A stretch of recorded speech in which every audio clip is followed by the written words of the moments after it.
ওয়ালাইকুম ভারপ্রাপ্ত আসসালাম। জনাব জনাব তারেক রহমান, মাননীয় মহাসচিব স্যার, সম্মানিত উপস্থিতি। আমার প্রশ্ন হচ্ছে 24 দফা নিয়ে।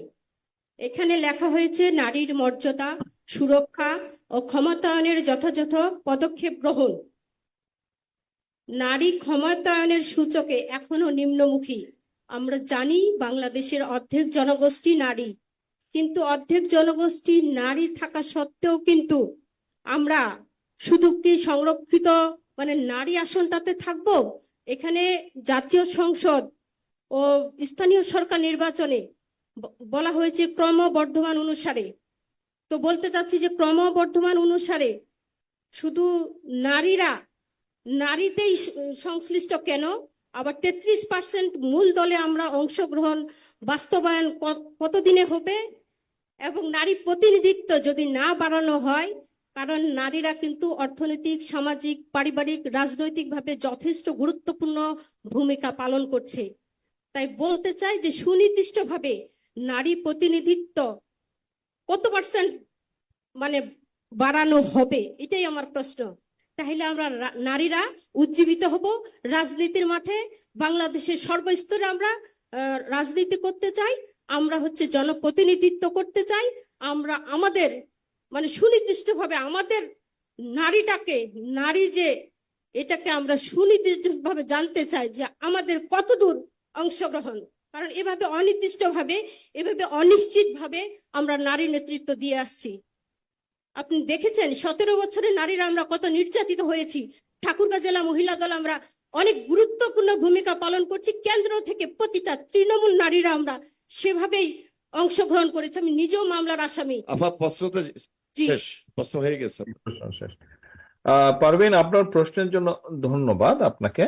এখন বিষয় হচ্ছে যে আপনি জানতে চেয়েছেন যে নারীদের ক্ষমতায়নের জন্য কি কি করা উচিত বা কি কি করা যায়, কেন করা হচ্ছে না, এরকম আপনার মোটামুটি এই প্রশ্নটা। আপনি সংসদের আসন সংখ্যার কথা বলেছেন যে আপনারা কি শুধু সংরক্ষিত আসনেই থাকবেন কিনা। প্রথমত হচ্ছে এখন যেটি 50টি আসন আছে, এটি আমরা প্রস্তাব করেছি যে এটি আমরা 50 থেকে 100-তে নিতে চাই।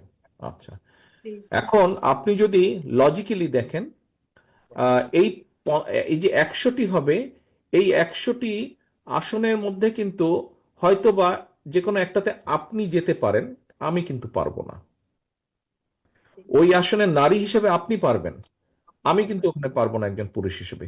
কিন্তু এই 100টার বাইরে যে আরো 300টা আসন আছে, সেখানে আমি পারবো, সেখানে আপনিও পারবেন একজন নারী হিসাবে। অর্থাৎ আপনার জন্য সংসদে কিন্তু 400 আসন থাকছে, আর পুরুষ হিসাবে আমার জন্য কিন্তু 300 আসন থাকছে।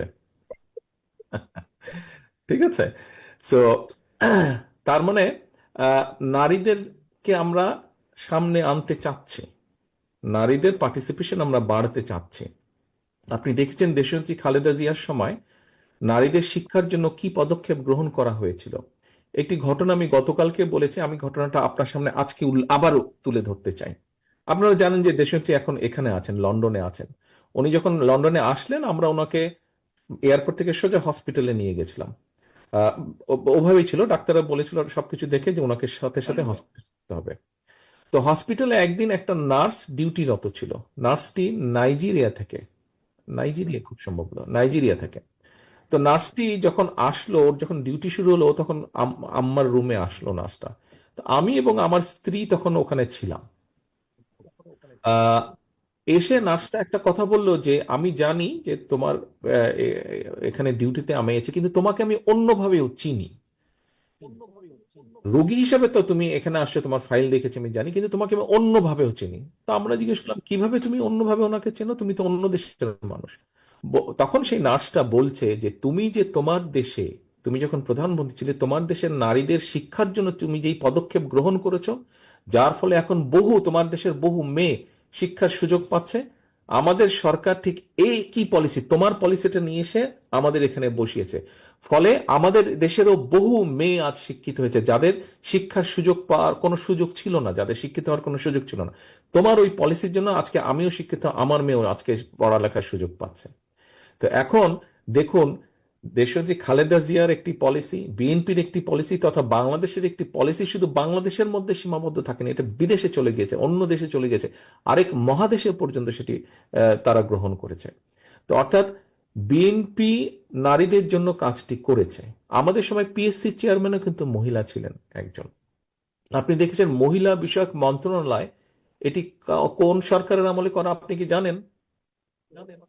মহিলা বিষয়ক মন্ত্রণালয় বলেন তো আপা, কোন সময় করা? জিয়াউর রহমান করেছিলেন। রাইট, ইউ আর।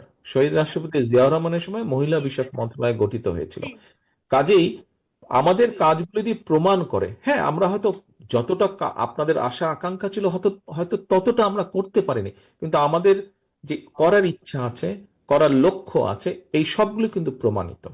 এখন আপনার মতন আরো পারভিন তো দেশে তৈরি হতে হবে। আপনি যদি কোনো একটি পদের জন্য যোগ্য না হন, আপনাকে যদি ওই দায়িত্বটা আমি দিয়ে দিই, তাহলে কিন্তু আপনি বিপদে পড়বেন। আপনি সকলকে, আশেপাশে সকলকে বিপদে ফেলবেন, আপনি নিজেও বিপদে পড়ে যাবেন। আপনাকে তো যোগ্য হতে হবে, তাই না?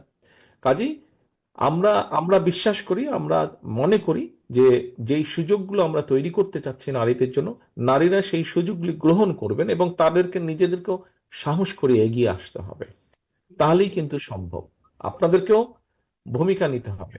যে সুযোগটা সরকার তৈরি করে দিবে, ইনশাল্লাহ আমাদের আগামী সরকার যে সুযোগটা তৈরি করে দেবে, আমরা সরকার গঠনে সক্ষম হলে পরে আপনাদেরকে, সেই নারী হিসেবে আপনাদেরকে সেই সুযোগটা নিতে হবে। শেষে আবারও বলি, আমার শেষে আবারও বলি, আমার ক্যাপাসিটি হচ্ছে 300 সিটে, আপনার ক্যাপাসিটি 400 সিট। ধন্যবাদ, ধন্যবাদ। আমি পঞ্চগড় জেলাকে আহ্বান